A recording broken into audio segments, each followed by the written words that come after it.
The 1990 World Cup was more than just a festival of sport.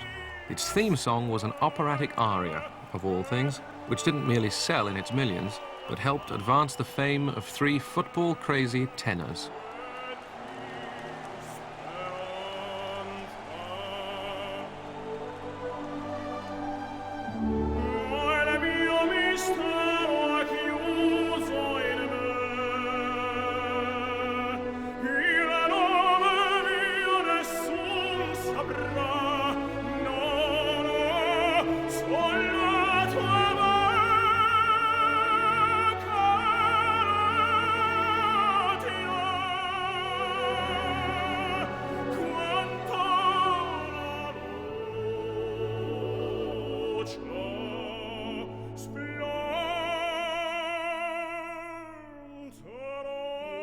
This music was written by the man who composed more famous arias than anyone else.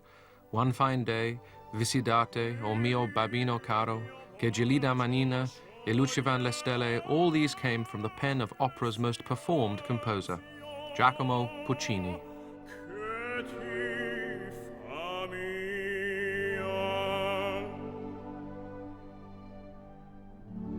I think Puccini is a great composer. He's got everything that you'd want to hear in music. It's something very special. The music has a meaning, a message, and I think you can get audiences coming to listen to Puccini who've perhaps never heard any of his music before, who will be deeply moved first time round. He is a master dramatist. There's no doubt about that. A musical dramatist on a par with Mozart. It just goes straight to your heart, his music, and to your, you know, sort of dreaming emotions, and not really to the mind like a Mozart would, or a, you know, even a Strauss. That is human feelings, 100%. There's nothing that cannot be possible in Puccini.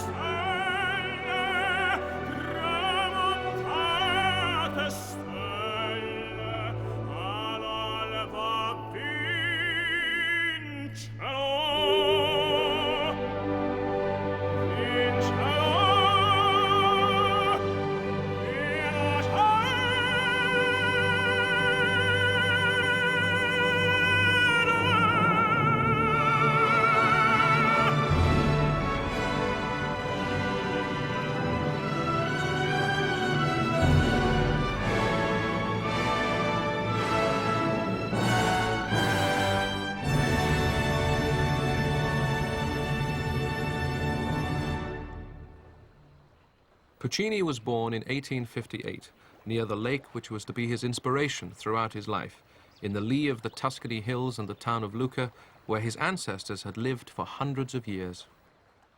He was the fifth generation of organists and composers who dominated the life of Lucca for something like 150 years. And at his father's funeral, which happened when he was 5 years old, the composer Puccini, who pronounced the funeral oration, said something like, fortunately, we have here a son who will become organist of the cathedral and carry on the tradition and bring great honor in his family.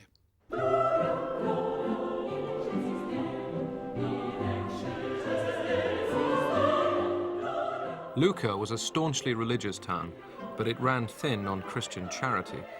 With his father dead, Puccini's family struggled. Young Giacomo lived in a modest apartment in Via di Poggio in the shadow of the church where his father had been organist. But brought up by his mother and 4 sisters, he was a spoilt and indisciplined child, often playing truant to go off with his friends.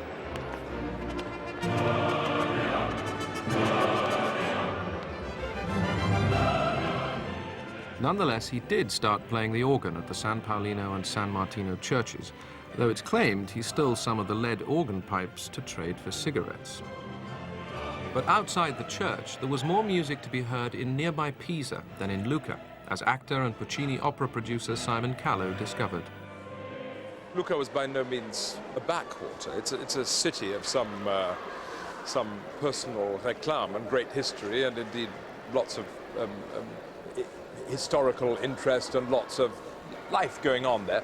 There was an opera house in Lucca, the Teatro del Giglio, and they had short seasons in the spring, so we could have seen opera without having to hike the hills to Pisa. But hike to Pisa he did, all 20 kilometers, when he was 17 years old. The reason? A new masterpiece by Italy's national composer Verdi was to be given its local premiere. The story goes that he had no money and no ticket, but that was no obstacle. He just bluffed his way in.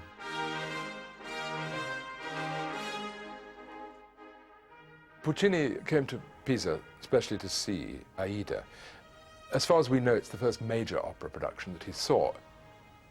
This was a very respected and excellent opera house and is splendid both physically and acoustically. So he also may have heard it better than he'd ever heard an opera before.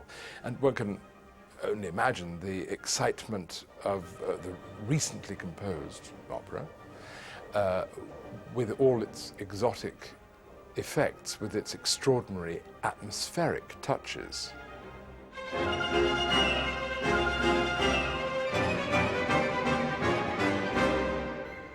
The 1870s and the 1880s were very much the era of grand Italian opera. And when I say grand opera, I mean opera in 4 or 5 acts, usually with a central ballet. Now, during the whole of that period, Italy, I think, only produced 2 operas, which were really, you might say, exportable. One was Verdi's Aida, which is a masterpiece. The other is Ponchielli's La Gioconda. A critic said of the other grand operas that were produced at that time that they tended to drive out of the theatre in the second act everybody who hadn't fallen fast asleep in the first. Un giovane musicista che andava a sentire l'Aida avvertiva come un mondo nuovo che arrivava, che non era più il vecchio mondo del melodramma a numeri, a pezzi staccati che lui era abituato ad ascoltare. E poi nell'Aida c'è questo gusto del grande opera e delle grandi scene d'insieme che in fondo hanno colpito Puccini. I guess the whole experience was not exactly a road to Damascus for him, but it certainly might have clinched in him the idea that the operatic theatre was his destiny. To look for opera, the best place in the world was Milan, home of the proudest of opera houses and steeped in the great tradition of Italian operatic composers. Puccini came here to study music, but it was Milan itself that inspired him. I'm sure Puccini must have been absolutely thrilled by the scale and the excitement of the city, which was amazingly self-confident. Having established itself as the capital of United Italy was at its peak, really. And so he kind of had access to things that he never, ever dreamt of in Lucca. When he wasn't out in the town or with his friends, Puccini was studying at the Milan Conservatory, if study is the right word. Most subjects bored him to tears, and in one lesson he wrote, "Oh God, help. Goodbye, Professor, I'm going to sleep. I'm dying." But composition was taught by opera composer Ponchielli, so there was one subject he could get his teeth into. And at this, at least, he worked successfully, if not enthusiastically. His passing out piece was a widely praised work for full orchestra.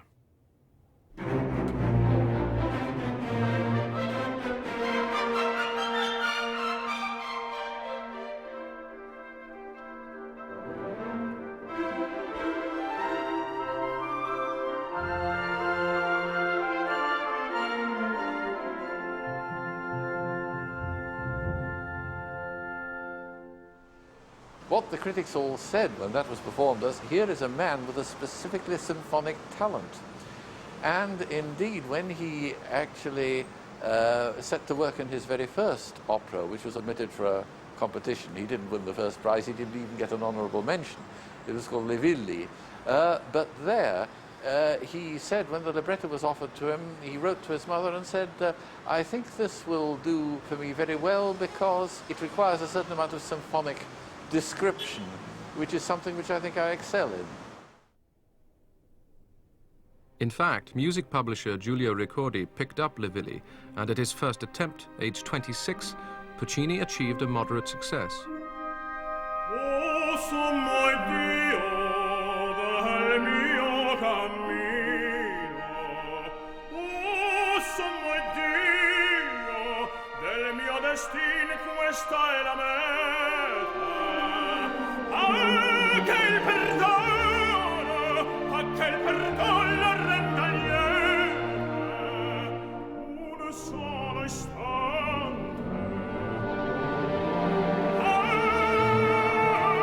Che il perdono lo renda lieta, un solo istante.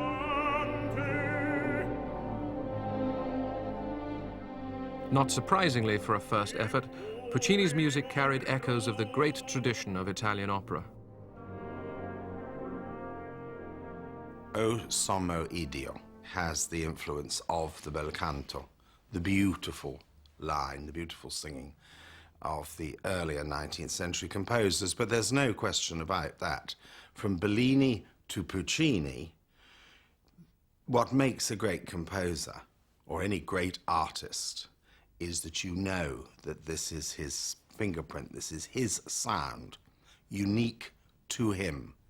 I think Puccini was open to being a part of his musical world and listening to performances, but he was very true to his own romantic and his own stylistic sound from the very beginning, actually. You know, we do the Le Viglia aria, and we do Nessun Dorma, and there's that Yamba Babi or Yes Dorma, and so that it always is flowing and always giving of the soul, giving of the heart.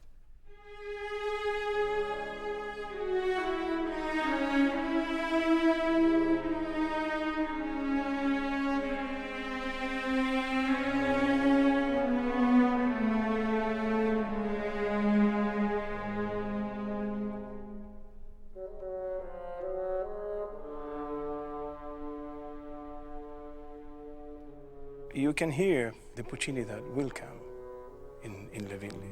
It's a very, very intense opera, plenty of inspiration, and it's already a mature opera, because if you think that between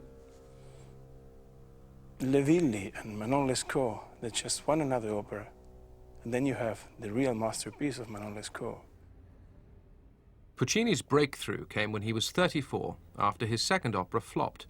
But it happened in the face of opposition from the man who'd become his mentor, Giulio Ricordi. He thought that the story of Manon was too overused ever to be successful. It was Puccini himself who chose the subject. And when his publisher Ricordi said to him, well, what about Massenet's opera Manon, which, of course, had by that time become a world hit, Puccini replied, well, that doesn't matter. Massenet will have done it like a Frenchman with the powder and the minuets, and I shall write it like an Italian with desperate passion.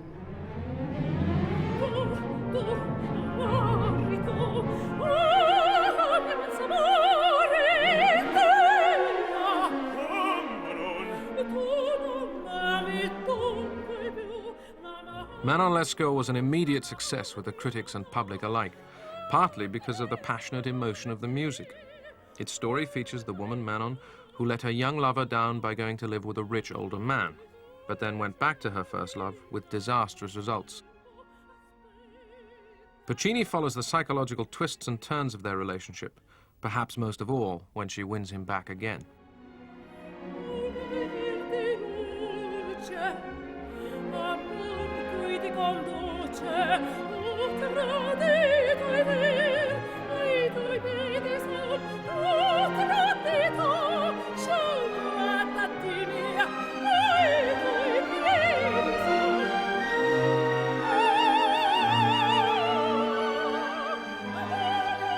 It's wonderful to see in the Manon Lescaut where she's saying, you know, yes, I've been bad, yes, I've done this, yes, I did that, yes, I did this, but please, hear me. Do you know what I mean? And that, you know, but, you know, is perfectly, musically, emotionally, you know, spoken out with every instrument and every feeling. He seemed to have had a great sense of acting in his music.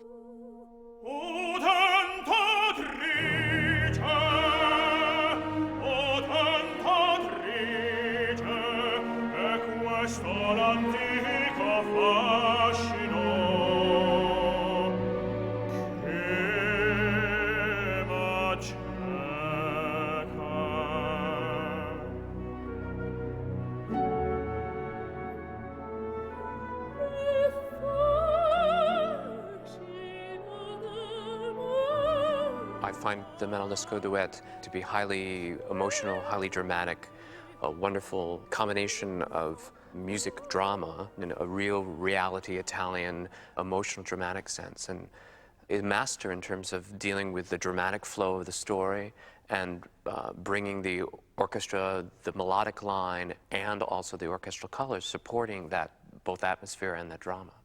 The sense of the theater, the sense of a picture, the sense of just how long a thing ought to go on.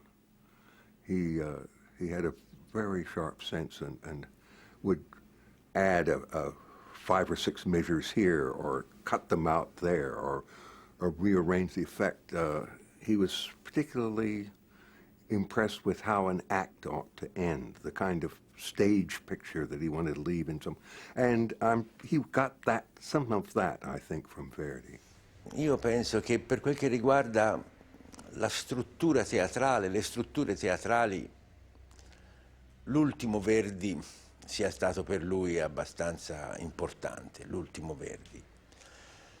Ma c'è una suggestione di tipo più musicale che credo sia una suggestione che nasce da una sorta di traduzione in italiano delle emozioni che lui ha provato da giovanotto conoscendo Wagner.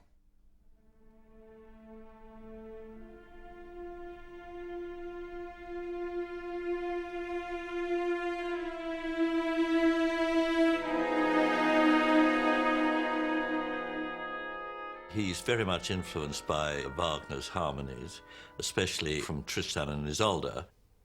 At the beginning of Act 3 of Manosco, there's a most beautiful prelude, which really quotes a lot of the love music from the previous parts of the opera, particularly Act 2.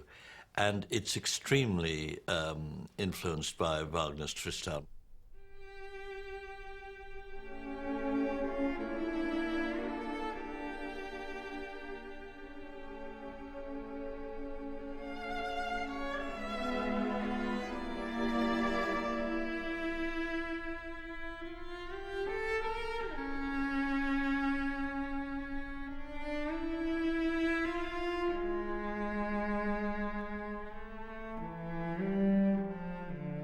Puccini's orchestration also shows signs of his awareness of other foreign composers. Per quel che riguarda la strumentazione, è certo che lui conosce i francesi molto bene ed è attratto dalle stesse cose che i francesi suggeriscono, io direi soprattutto da Bizet. Il secondo atto della Bohème non sarebbe pensabile se non si sapesse che Puccini alla Scala, dal loggione della Scala, ha sentito la Carmen che lo sconvolse addirittura. It was a contemporary masterpiece which wasn't a grand opera. It wasn't period. It was about ordinary people, ordinary everyday people. But at the same time it had enormous elegance. Real people, real lives, real emotions, a revolutionary idea in opera, and Puccini took it up enthusiastically. He was now well off, but never forgot the hand-to-mouth years of his student life in Milan, and used these memories as the real-life raw material for his next opera. La Bohème features a group of impoverished young friends, including the seamstress Mimi, whose love affair with the poet Rodolfo is tragically cut short by consumption. He put something, I dare say, of his youthful self into it, and of course created in Mimi a character who is the prototype of so many of his heroines. Not that she's masochistic or depressed, but she is a woman against whom the odds are stacked, and he finds an empathy with her, a kind of compassion.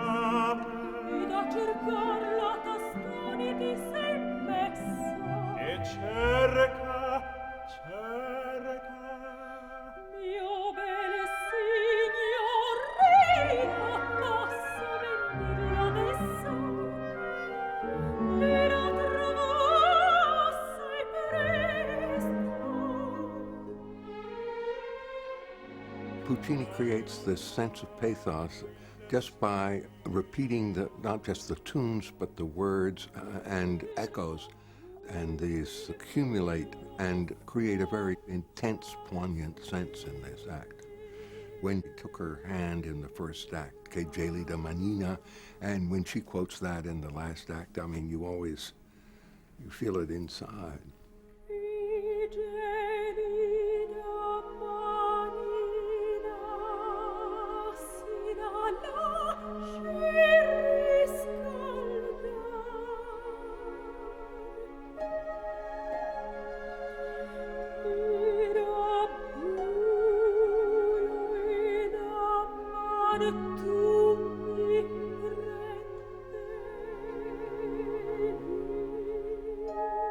He broke down when he wrote The Death of Mimi, and he said, I've just seen my child die. And yet, not long after that, he was out with his friends drinking and celebrating. Well, that's the two sides of the character. There was certainly a bohemian side to Puccini's character.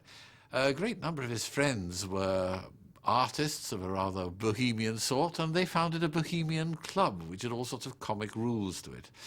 So I think that one of the great strengths of La Bohème is that it did arise from the bohemian streak in Puccini's character. He also flouted convention in matters of the heart. He fell in love with one Elvira Gemignani, the wife of a merchant friend in Lucca, and they began a passionate and scandalous affair. She eloped with him in 1884, and they eventually moved to the nearby village of Torre del Lago. By then she had produced 2 children, one of them possibly Puccini's. They were able to tie the knot in 1907 once her husband died, and hence a dangerous liaison turned into a tempestuous marriage, fueled by Puccini's serial infidelities and Elvira's deep resentment. C'aveva tante donne, ma lo corteggiavano anche, ma li garbavano le donne, sempre garbate. Faceva tante berrichinate. Tante berrichinate? Sì. Perché lui andava a giocare a carte, no, quello lì erano qualche scappatella che lui faceva. E prese questo bimbetto, dice, te suona pianoforte così Elvira sente che io sono al lavoro. Fai via, tin, plom. Ma questo bimbetto ne aveva dato soldi. Dice, oh, che musica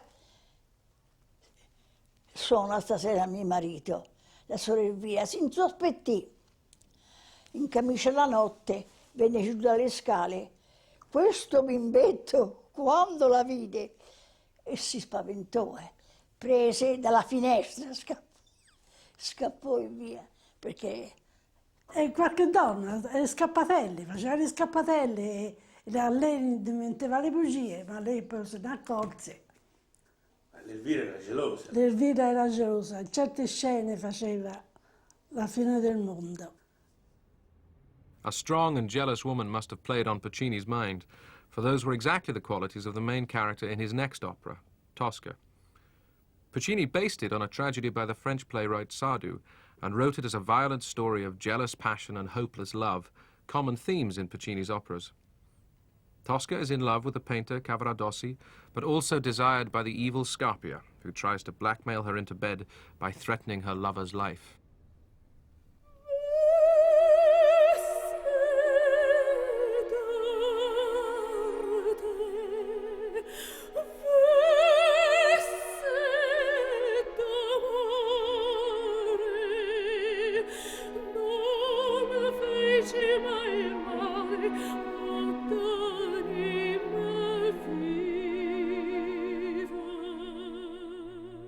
It's just a wonderful character to sink your teeth into because there's everything there. All the emotions, you know, of hate, love, you know. She's in a moment of tremendous despair, asking God, what has she done to deserve this behavior? She's always, what has she done, you know? Why?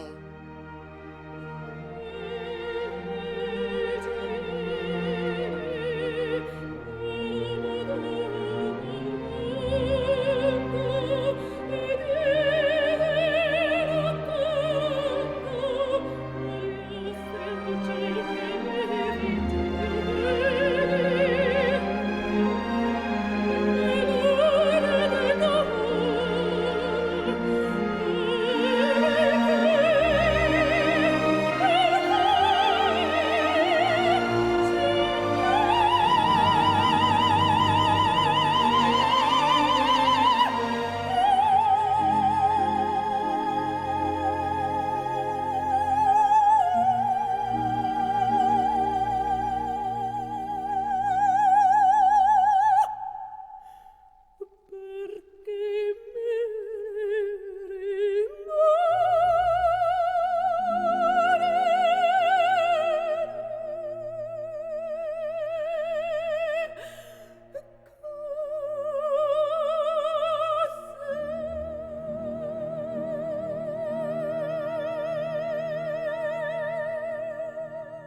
Tosca premiered in Rome in 1900, and although the public loved it, several critics loathed it. When Mahler first heard Tosca, he said, nowadays any fool who can orchestrate can have a success with an opera. I mean, he obviously regarded Tosca as the height of vulgarity, the same as later Professor Joseph Kerman said that Tosca was a shabby little shocker. German critics have a way of being quite dismissive of non-German music, and some rather influential German critics had thought they had disposed of Puccini. And it was really only about 30 years ago that I think Puccini really became sort of academically respectable. Very, very few conductors dislike Puccini. Very few singers do. Even people who've just played the piano for Puccini operas for rehearsals, they come away absolutely convinced that here is a musician of no mean order. And after all, people like Schoenberg and Berg and Ravel, they admired Puccini right from the start. Puccini è famoso perché è riuscito a lasciare alcune tracce memorizzabili. Però secondo me Puccini è grande perché, pur usando queste tracce memorizzabili, ha un'idea dell'opera, direi, omogenea, sinfonizzante. Pensi l'Ocean le Stelle nella Tosca, insomma, se non ci fosse il clarinetto di mezzo, questo l'Ocean le Stelle avrebbe tutto un altro significato.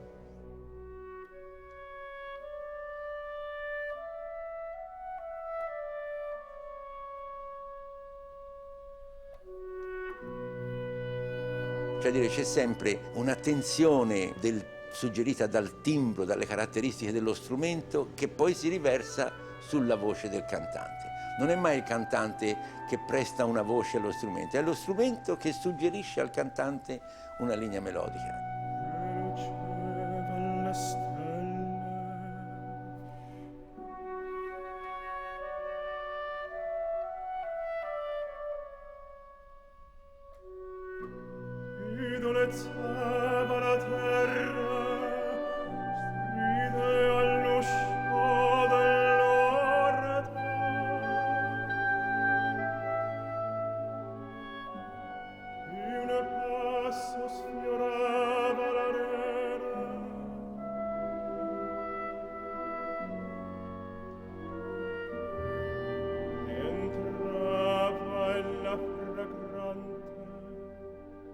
Puccini, non c'è dubbio, è un grande inventore di melodie, ma non bisogna dimenticarsi che le melodie di Puccini nascono prima in orchestra e poi vanno a finire in palcoscenico. E questo è un fatto, direi, modernissimo rispetto anche ai coetanei di Puccini.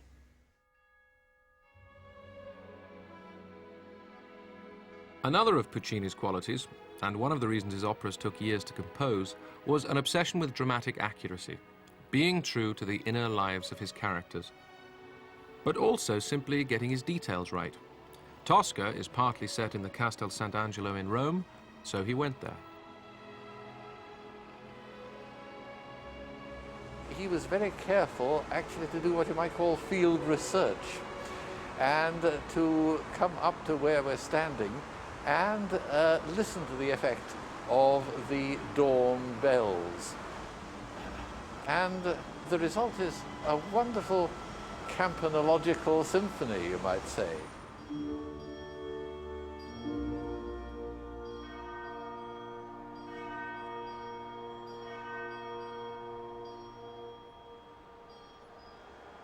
Sardou had the very bright idea that Tosca should be able to leap straight from the battlements of the Castel Sant'Angelo, where we are now, straight into the Tiber.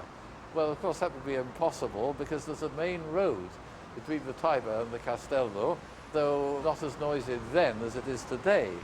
And also, of course, Sardou wanted, I think, the vision of the Tiber in the backcloth, and that would have been pretty well impossible.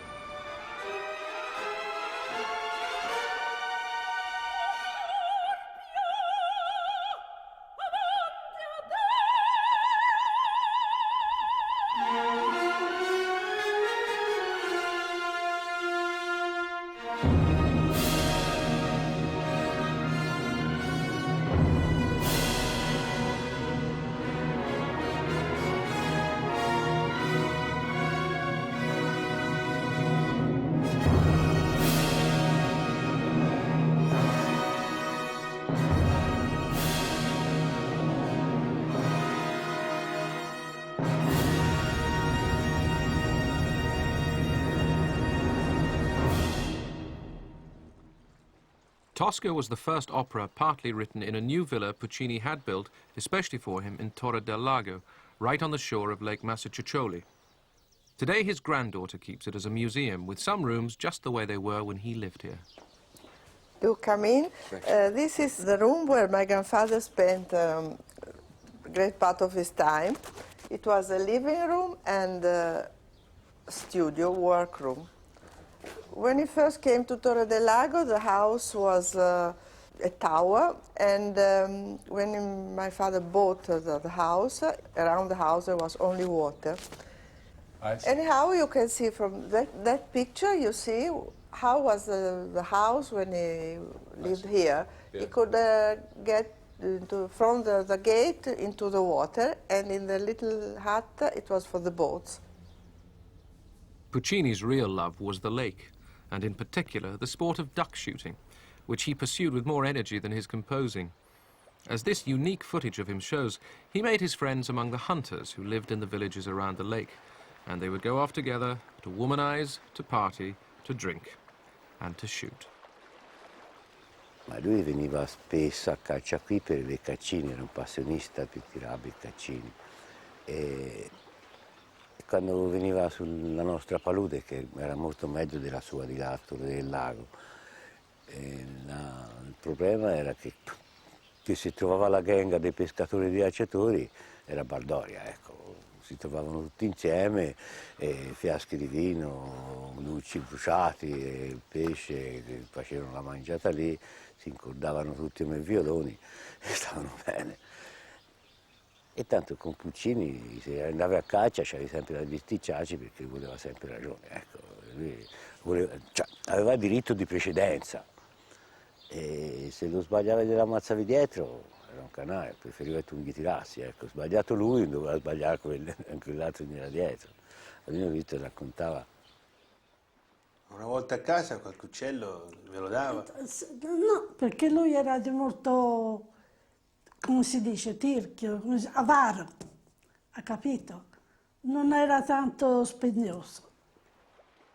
But the lake was a source of inspiration as well as recreation.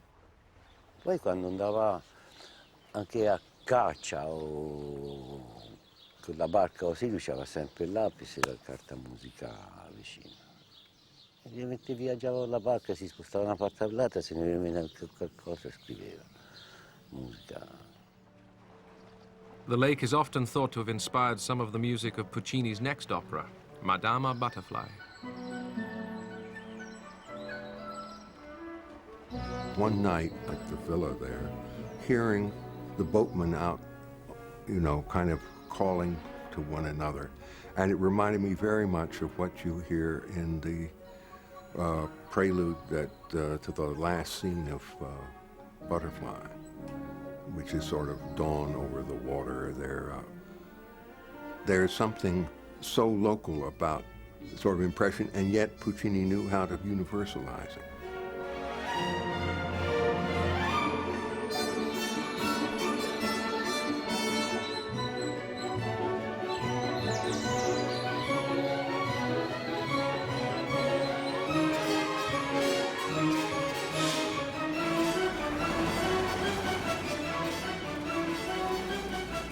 Today, the local composer has given his name to the village, and every summer, a festival of operas is held in a specially built arena by the lakeside of what is now the resort of Torre del Lago Puccini.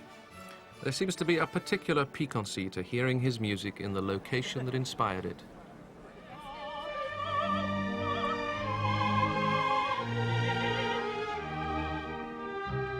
Most resonant of all, perhaps, is Madama Butterfly.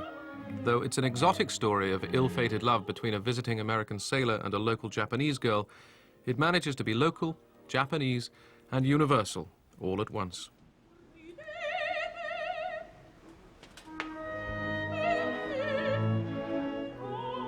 Seeing it here by the lakeside and knowing that this work where Puccini was composing is a very special thing.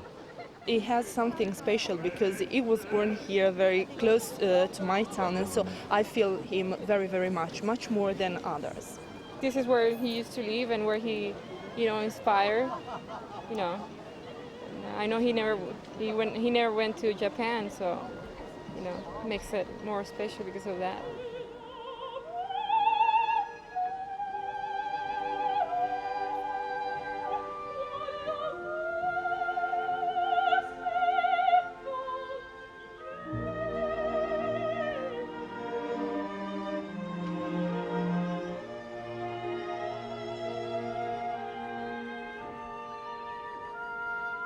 The source of the opera's resonance with the lake may lie partly in the impressionist sensations that both evoke.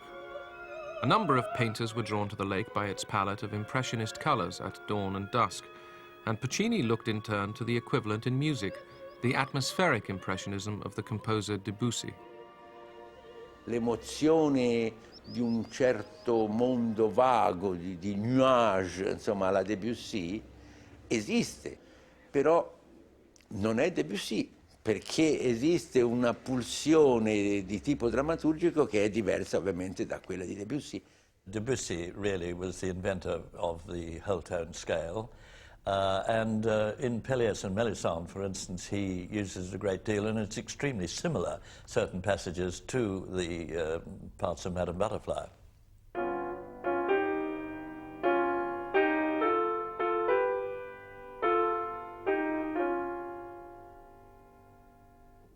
And Puccini uses it, as I say, for an exotic effect in Madame Butterfly.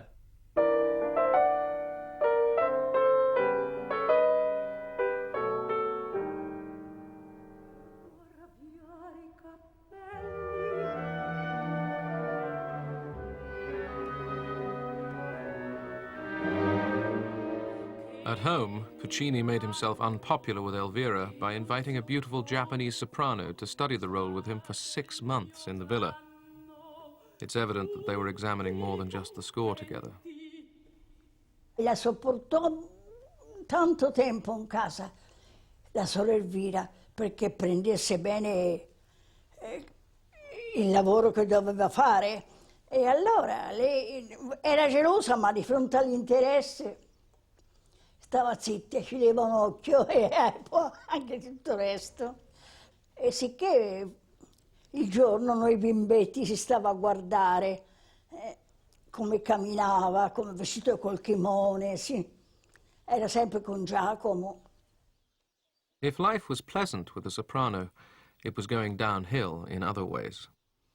Well, the main trouble was, of course, Elvira, who was really intensely suspicious the whole time, not, I would say, without reason, and their relationship became very stormy and tempestuous, and it culminated in a scandal in which she was actually threatened with imprisonment. She behaved really a bit like a madwoman.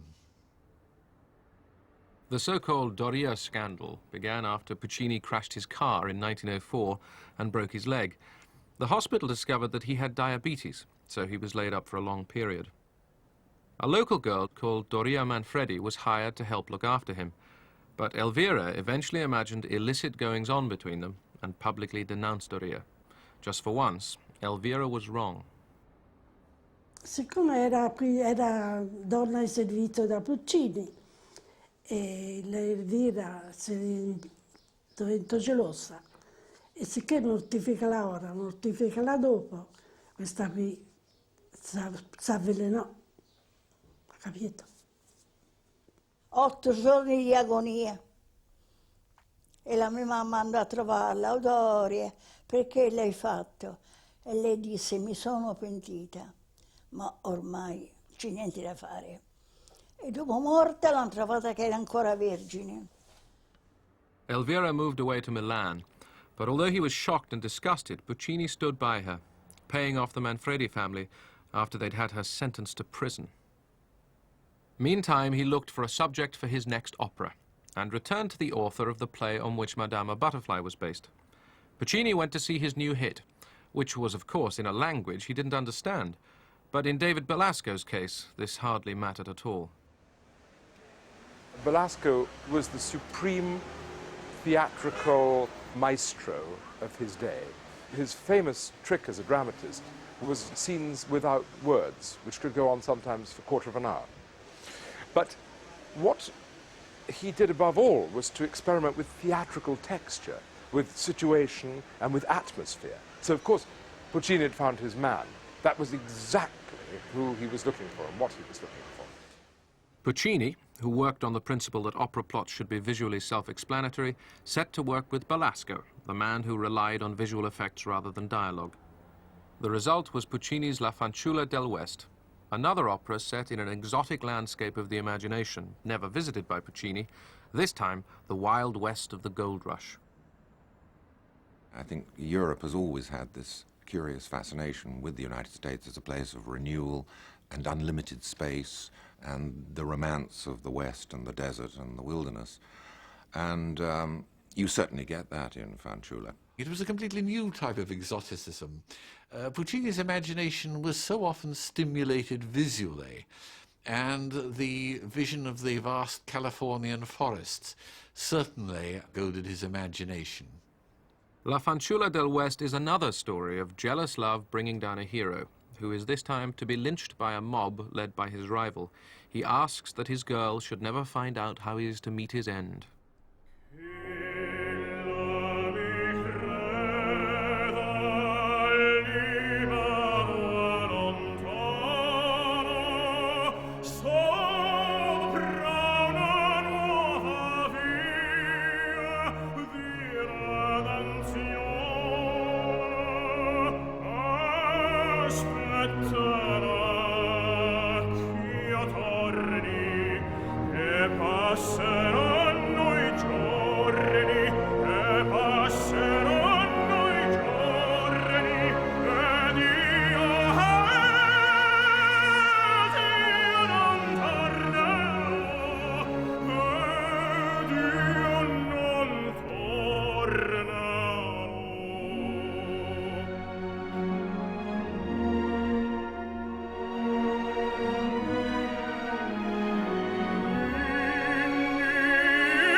When it opened at the Metropolitan Opera in New York in 1910, La Fanciulla del West broke box office records.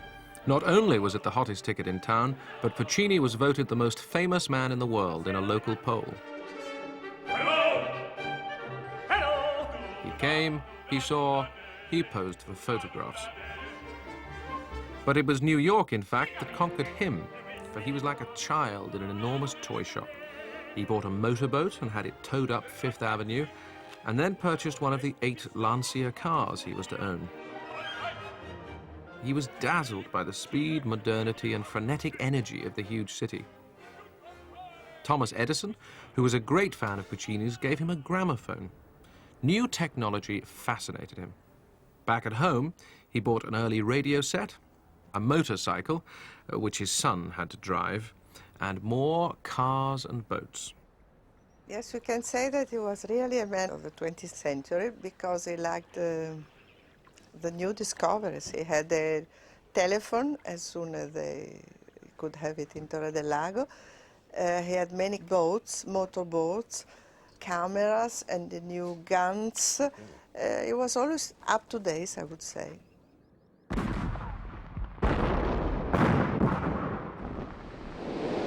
But the 20th century also saw the invention of new and more destructive guns.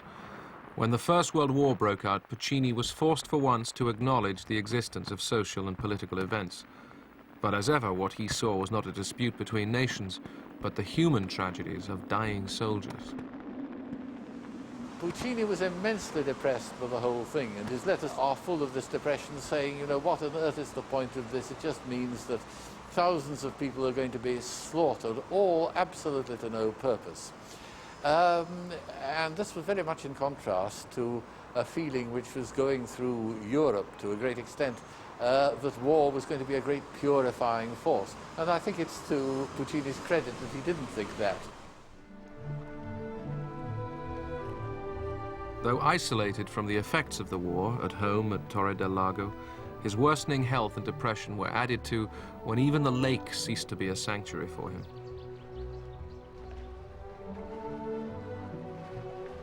He had to leave the lake. There was during the war, there was some kind of a peat factory or something, and great smells and smoke, and he found it unendurable. He was very sensitive to impressions.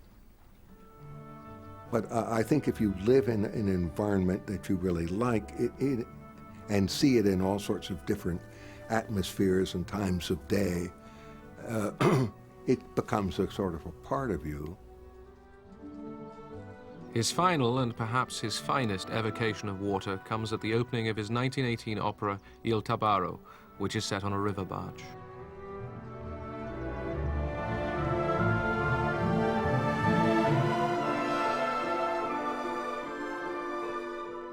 In the opening of Tabarro, he's layered the orchestra, and it flows,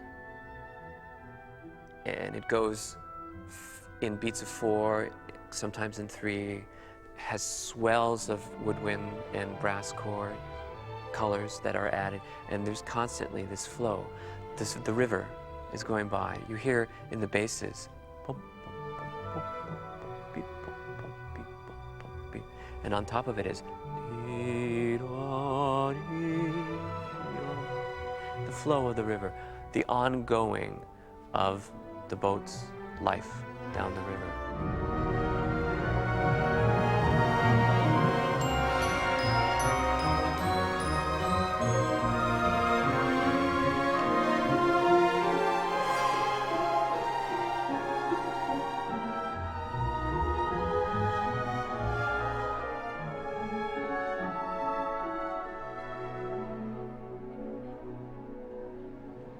In 1921, Puccini moved his family to Viareggio, a smart coastal resort only 5 miles from Torre del Lago.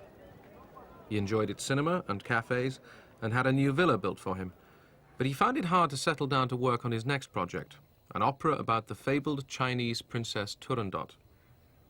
He had seen the work of Schoenberg and Stravinsky, and echoes of their new harmonies and techniques were feeding into his composing style.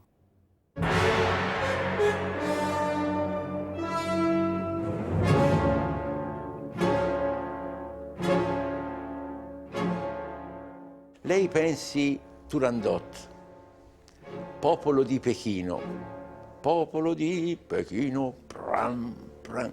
Quelli sono accordi che scappano fuori pari pari dal sacro di Stravinsky. Popolo di Pechino. È un tipo di armonia non analizzabile, non giustificabile con le regole tradizionali dell'armonia, che nasce dalla conoscenza di quello Stravinsky addirittura. La grandezza di Puccini è questo, che si sente benissimo da dove lui prende queste sollecitazioni, che però diventano di Puccini.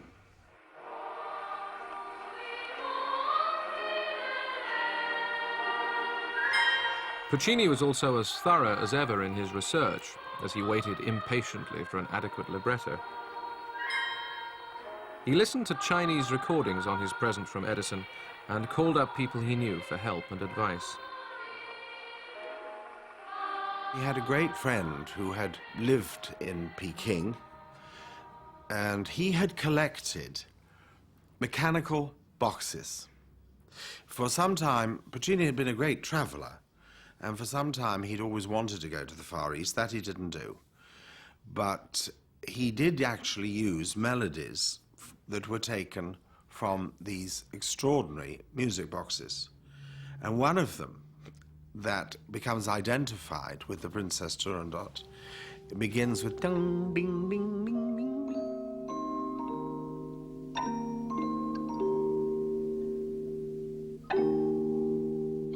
It's extraordinary how that is developed into this tremendous melody.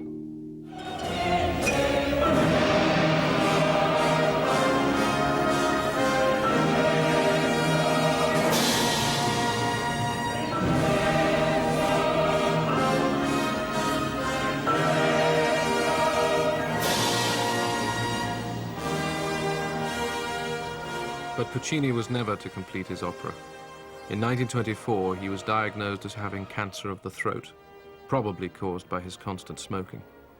He went to a Brussels clinic for surgery.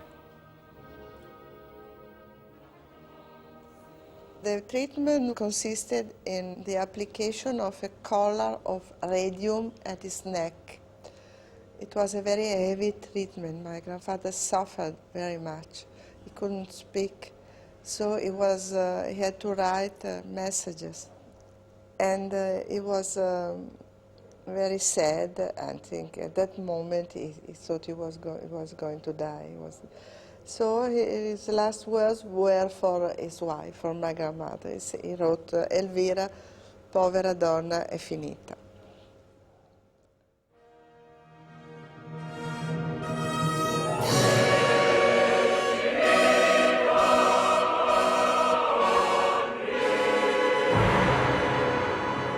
Giacomo Puccini died on November 29, 1924 in Brussels. He was 65. Elvira survived him by 6 years. The Belgians gave him a state funeral.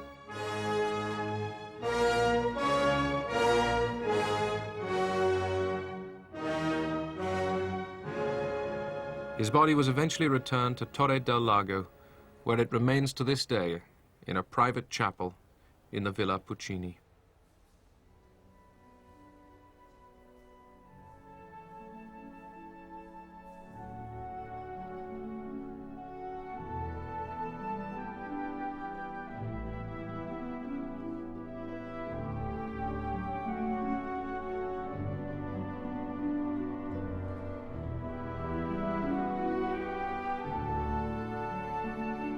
With Puccini, a whole generation, a whole operatic tradition came to an end. The reason being that his contemporaries just didn't have his power of self-renewal. They couldn't build on a late romantic idiom and bring it into the modern age and at the same time keep contact with their audience.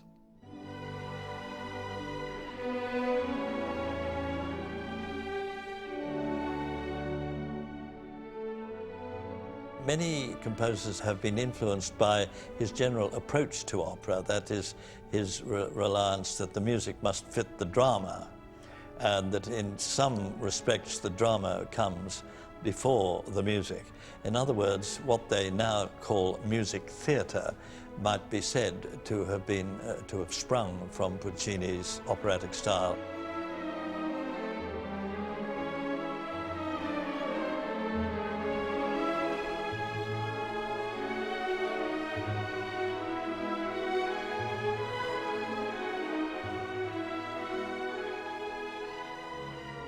He was one of the people who started what we think of as modern music, certainly modern popular music.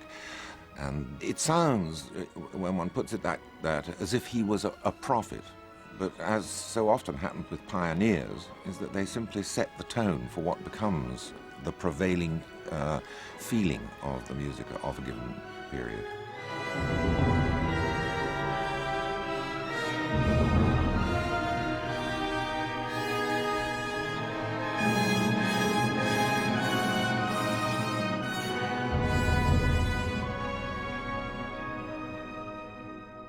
Over the last 100 years, I suspect that more people have seen Puccini operas than any other single composer. I think, Puccini is really there at the top, at the very pinnacle, the very, very best, the one who really knows how to appeal right to the heart.